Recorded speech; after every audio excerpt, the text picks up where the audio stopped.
That's Tony Hancock in. Hancock's half hour. Oh, nasty. Very distasteful.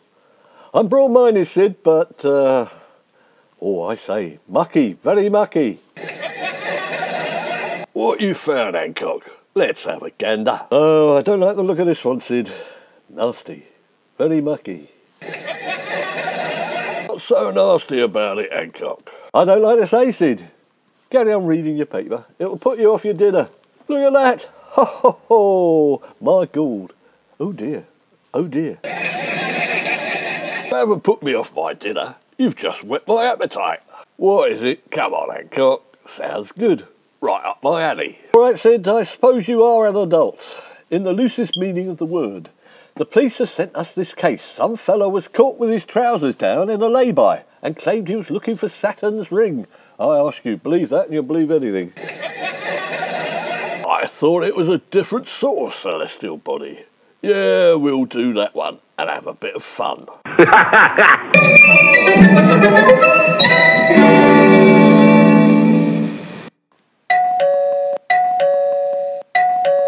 I suppose that was 2 of Saturn's rings then, Mr. Universe. And there was me, thinking I was only ringing the doorbell. What have I done now? If I've done something to upset you, I'd better go. You ain't going anywhere. You stay there. You have done something to upset a lot of people, Mr. Universe, and it revolves around your trousers. What do you mean, my trousers? What's wrong with my trousers? I put a crease in them this morning. You don't want me to take them off, do you? Don't you dare move a muscle. No, they're fine where they are. However, do you know what Saturn is, Mr. Universe? Oh, the planet Saturn. Why didn't you say? Is it out again tonight? Can you see it? Is it big? Is what out again tonight? Big? Is what big? Oh, stop messing about. I'm talking about the planet Saturn, of course. You're trying to trick me, aren't you? You're trying to make me look stupid. I'm a keen amateur astronomer. I chase all around the countryside, trying to get a good look at it.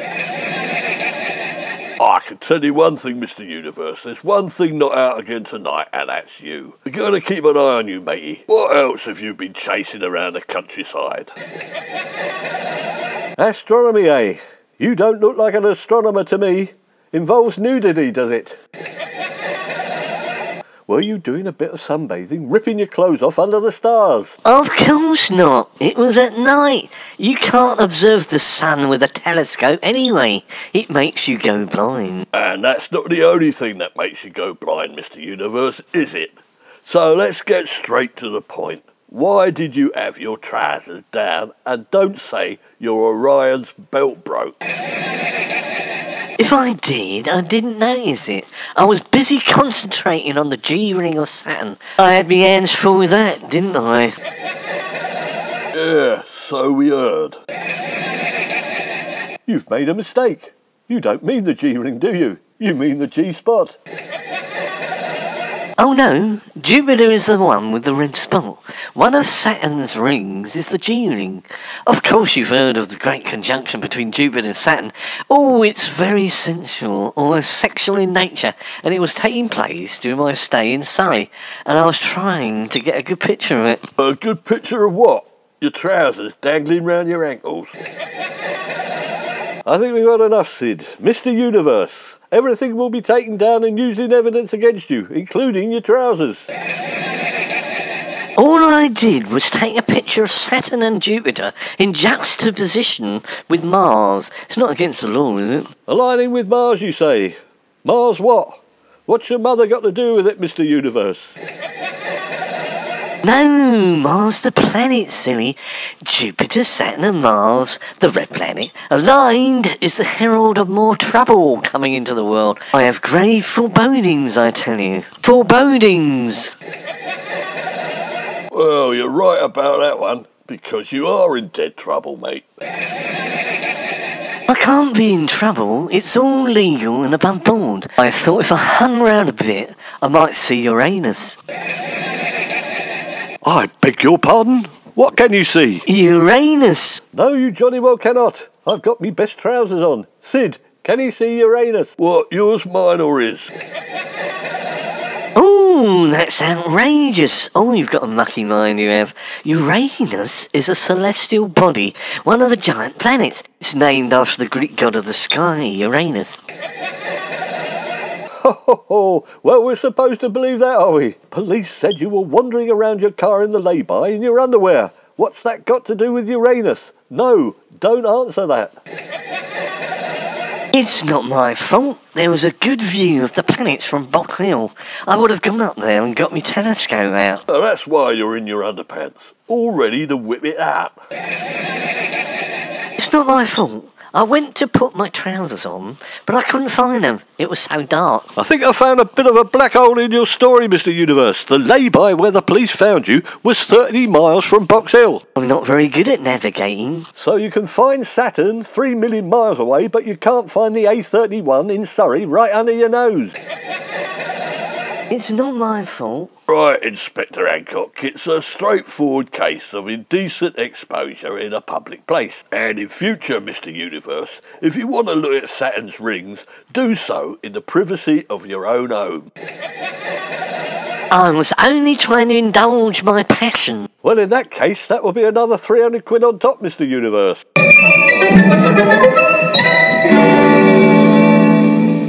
That was a bit of fun, Hancock. It restores your faith in humanity and all its various failings, doesn't it?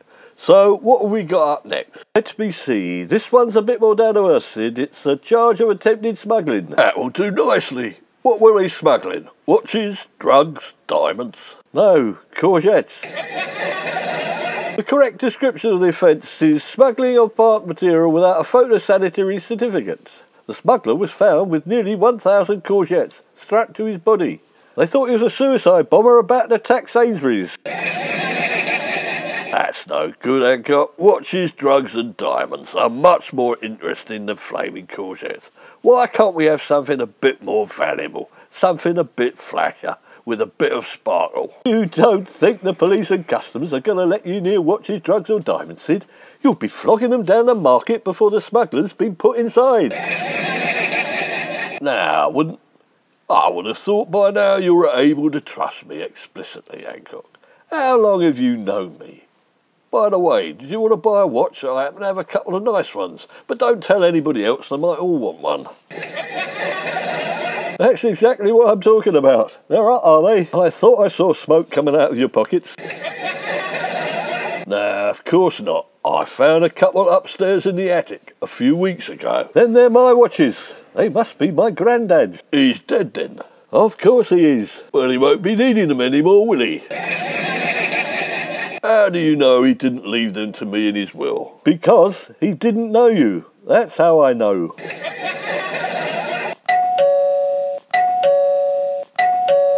Good morning. Have I come to the right address? By the way, I think I spotted some courgettes in your front garden. Do you like them as well? I'm not very knowledgeable about plants, I'm afraid. If it ain't grass, I don't know what it is. Oh, that's all right. I'll be off then. I've got a supper of courgettes waiting for me. They're lovely roasted with a bit of melted butter, salt and pepper. Hang on a minute, Sunshine. Are you Mr. Zucchini? I am, as a matter of fact. Do you know me? As it happens, we do. We may not know our vegetables, but we are Hancock's heroes, the new private police force. You were told to come here by the police as they caught you smuggling a rather large quantity of plant material. Oh dear, I clean forgot. The police did say drop round for a cup of tea and a cucumber sandwich. That's another favourite of mine. I can't get enough. They're undervalued and very cooling in summer with the pims and lemonade. And dirt cheap they are. It's a flaming crime. You'll get no cucumber sandwiches here, Mr. Zucchini. That would be compounding your felony and encouraging you. It appears that you've got a thing for long green vegetables, and that's what we're going to have to steer you away from. It's not against the law, is it? Is there a new law banning any vegetable over 6 inches in length or something? Is the world gone balmy? Well, as it happens, there is. It's Brexit bylaw 20456. No vegetable material longer than 6 inches can now be imported into the UK from Europe without a licence. That's a bit daft, if you ask me. Does Boris know? I'll give him a ring. What's his number? Of course he doesn't know. He doesn't know which way's up, does he? He hasn't been the same since he caught COVID. He thinks he's doing everything right when in fact he's doing everything wrong. He's just put stone cladding on number 10, for example. That's not my fault, is it? The law isn't clear. However, you are allowed to bring cladding into the country should you wish to do so. Of course I don't want to bring cladding into the country. I'm an Epicurean, not a flaming builder's merchant. What on earth's an Epicurean when it's at home? It's someone who likes food. I like a bit of nosh too, Mr. Zucchini, but I don't walk around with 1,000 courgettes strapped to my body. The odd ham sandwich, perhaps. I was driven to the edge of madness. You cannot get courgettes anymore in the UK because of Brexit. I'm starving. Why? There's plenty of other vegetables you can eat, Mr. Zucchini. There's tomatoes, lettuce, eggs. Help me out here a bit, Sid. They're no good. I'm a cucurbitarian. Cucurbitarian? I've never heard it called that before. Cucurbita is another name for the marrow family. I can only eat them. No other food will pass my lips. I can't digest it. Why not, for heaven's sakes? Don't you get sick of them? No, everything else gives me wind. Are you trying to tell us that everything gives you wind, except for cucumbers?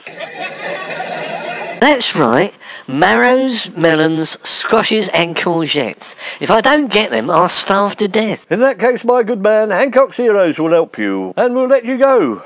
Have we got any cucumbers or marrows in the kitchen, Sid? So, we're talking about green vegetables about so long.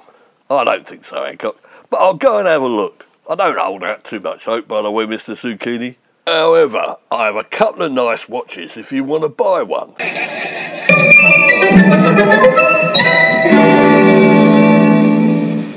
Though we may look like tough old birds on the outside, every policeman really has a heart of gold. Even Sergeant James, so apparently he sold his. Well, that's another successful week for Hancock's Heroes. One villain clobbered with a hefty fine, and another villain guided gently away from a lifetime of crime.